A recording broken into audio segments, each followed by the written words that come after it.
मैं दिवाकर मिश्रा चक्रव्यूह का सच से एक यक्ष प्रश्न लेके आया हूँ, एक परिचर्या लेके आया हूँ।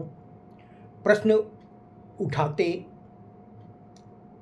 चुनाव दर चुनाव 2019 के बाद जितने भी चुनाव हुए हैं प्रदेशों में, हर प्रदेश में चुनाव आयोग की विश्वसनीयता गिरती गई है। प्रश्न उठते रहे हैं, लेकिन किसी भी प्रश्न का सही जवाब चुनाव आयोग के पास नहीं है। चुनाव आयोग बना ही इसीलिए है कि देश में सभी चुनाव ठीक से कराएं, निष्पक्षता से कराएं, लेकिन उस चुनाव आयुक्त पे देश को कैसे भरोसा हो जिस आयुक्त के लिए सरकार ने सारी सीमाएं लांघ दी, यहाँ तक कि सुप्रीम कोर्ट से भी दुश्मनी ले ली। सुप्रीम कोर्ट के फैसला बदलने के लिए उन्होंने बहुमत का नाजायज़ फ़ायदा उठाया, नाजायज़ उपयोग किया। यह देश किस तरह से बर्दाश्त किया समझ के बाहर है। सुप्रीम कोर्ट ने भी कोई चैलेंज नहीं किया, यह भी एक असाधारण बात है। हम आते हैं हरियाणा और जम्मू कश्मीर के चुनाव पे। हरियाणा और जम्मू कश्मीर का चुनाव ठीक उसी प्रकार हुआ जिस प्रकार राजस्थान, मध्य प्रदेश और छत्तीसगढ़ में हुआ। परिणाम सब आम आदमी की सोच के बाहर थी, चुनाव विश्लेषकों के बाहर थी। प्रश्न उठे, ईवीएम पे उठे, चुनाव आयोग पे उठे, चुनाव आयुक्त पे उठे, लेकिन किसी भी प्रश्न को सही ढंग से उसका उत्तर देने में चुनाव आयुक्त राजीव कुमार सफल नहीं हुए। उन्होंने चाहा ही नहीं। अगर प्रेस कॉन्फ्रेंस भी किया तो एक मजाक की तरह किया, केवल जो भी विपक्षी दल या जो भी प्रश्न करता है उसको आहत करने के लिए किया। उन्होंने किसी को संतुष्ट नहीं किया। जैसे लगता था कि वो चुनाव आयुक्त नहीं बोल रहे हैं, एक किस दल विशेष का कोई प्रमुख बोल रहा हो। यह विडंबना है भारत जैसे लोकतांत्रिक देश में कि ऐसे संस्थान इस तरह का कार्य करें। ऐसा नहीं है कि चुनाव आयोग पे अंगुलियां नहीं उठी हैं और पहले सब कुछ ठीक रहा है, लेकिन जिस तरह से 2019 के बाद हुआ वो निश्चित तौर से असहनीय है। जनमानस के अंदर वेदना है, एक तकलीफ है, एक टीस है कि आखिर हम क्या करें। एक आदमी अपना मत देकर के ही अपना सब कुछ दे देता है, अपना विचार प्रकट कर देता है, लेकिन उसका विचार का हरण इस तरह से होगा यह कौन जानता था। 2019 के बाद के चुनाव में मध्य प्रदेश में, गुजरात में, छत्तीसगढ़ में, राजस्थान में जिस तरह के चुनाव हुए, जिस तरह से चुनाव आयोग की कार्यप्रणाली थी, निस्संदेह संदेह के घेरे में थी और संदेह वाजिब था। जो भी चुनाव आयुक्त पे अंगुली उठ रही है वो कतई पूर्णतया गलत नहीं है। चुनाव आयुक्त का यह कर्तव्य बनता है कि सबको संतुष्ट करें, लेकिन चुनाव आयोग ने कभी भी अपनी जिम्मेदारी नहीं समझी। हरियाणा के चुनाव में सबको परिणाम की एक झलक पता थी कि सरकार बदल रही है,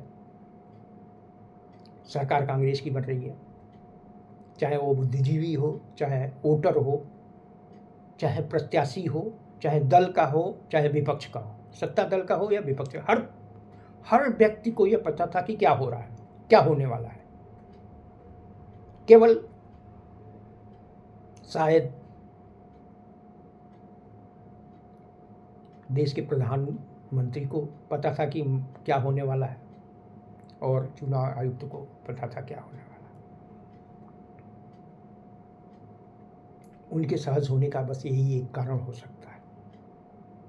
यहाँ तक कि यहाँ के कार्यवाहक मुख्यमंत्री ने तो बता दिया हमारे पास सारी व्यवस्था है, हम सरकार बना रहे हैं। वो कौन सी व्यवस्था है? क्या यही व्यवस्था थी? जब सारे एग्जिट पोल, सारे चैनल, सारे बुद्धिजीवी, पक्ष विपक्ष के सभी लोग मान रहे हैं कि सरकार बदल रही है, भाजपा 2 अंकों में पहुंच जाए, 20 से 25 सीट ले जाए, बहुत है।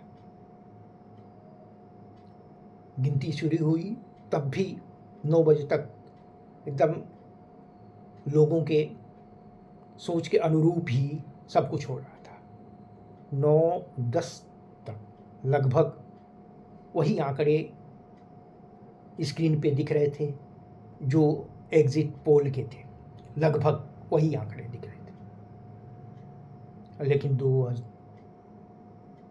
मिनट बाद ही, 9-10 के बाद ही घड़ी की सुई ऐसी उल्टी चली कि 15-20 मिनट में ही सब कुछ तहस नहस करके स्थिर हो गई। सबसे बड़ी बात यह है कि वो स्थिर हो गई, वो हिलने को नाम नहीं ले रही थी। कांग्रेस आ गई 33-34-35 पे, 36-37 पे, और भाजपा आ गई 44 से 50 तक। और इसी बीच सुई टिकी रही। 2 घंटे तो स्क्रीन से कोई शॉट हटा ही नहीं। ऐसे लग रहा था जैसे चुनाव खत्म हो गया, गिनती खत्म हो गई,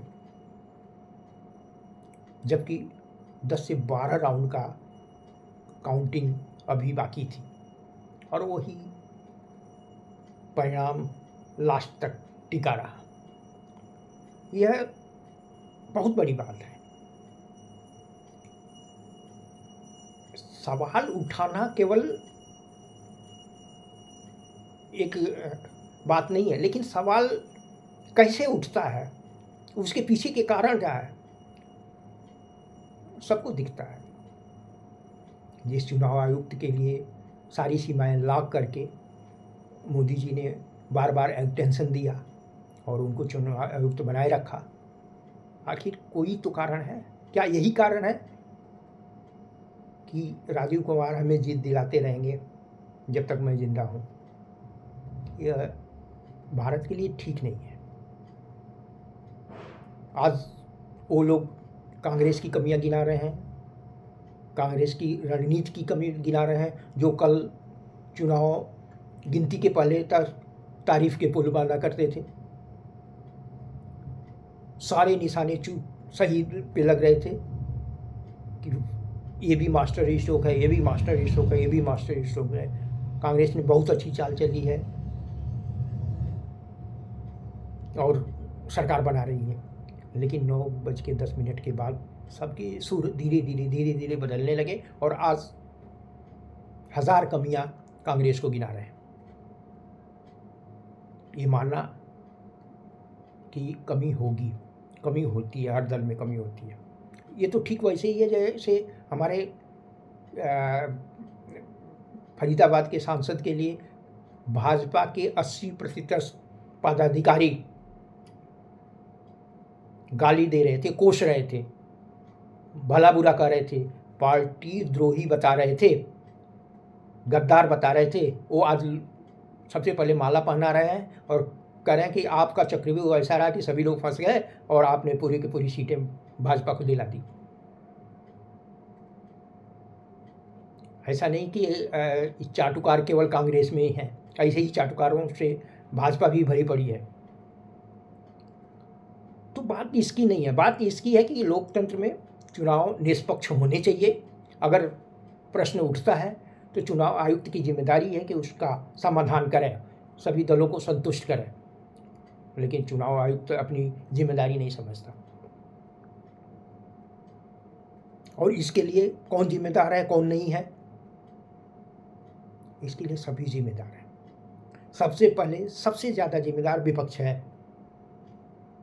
विपक्ष केवल चुनाव आयोग को शिकायत पहुंचा देता है और अपनी जिम्मेदारी से हाथ धो लेता है कि बस हमारी जिम्मेदारी पूरी होगी।